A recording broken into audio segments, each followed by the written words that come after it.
નમસ્કાર દર્શક મિત્રો, હું છું રૂપલ લુણીચિયા. સંપૂર્ણ ન્યૂઝમાં આપનું સ્વાગત છે.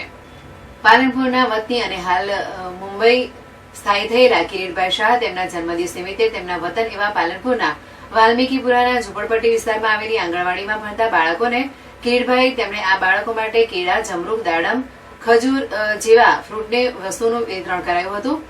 જન્મદિવસની ઉજવણીમાં અને સહભાગી બન્યા હતા, જ્યારે ભણતા બાળકોના ચહેરા પર ખુશીનું સ્મિત જોવા મળ્યું હતું.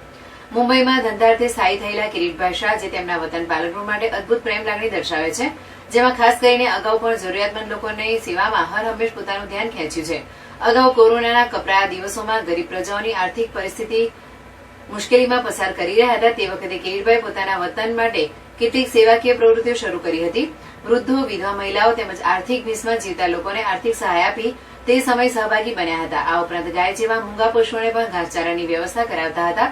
તેમજ શિયાળામાં ગરમ ધાબળા, શ્રમજીવી વિસ્તારોમાં મુંબઈ બેઠા પાલનપુરમાં સેવા આપતા હતા. જ્યારે તેમના આ વર્ષની જન્મદિવસની ઉજવણીમાં પાલનપુરમાં વાલ્મીકીપુરામાં આવેલા તેરા આંગણવાડીમાં વિવિધ ફ્રૂટ તેમજ તેમના તરફથી વિતરણ કરાતા નાના ભૂલકાઓ ઝૂમી ઉઠ્યા હતા. કિરીટભાઈને જન્મદિવસની શુભેચ્છા પાઠવતા આંગણવાડીની બહેનોએ આ સેવાને બિરદાવી તેમના લાંબા આયુષ્ય અને તંદુરસ્તી માટે પ્રભુને પ્રાર્થના કરી આશીર્વચન પાઠવ્યા હતા.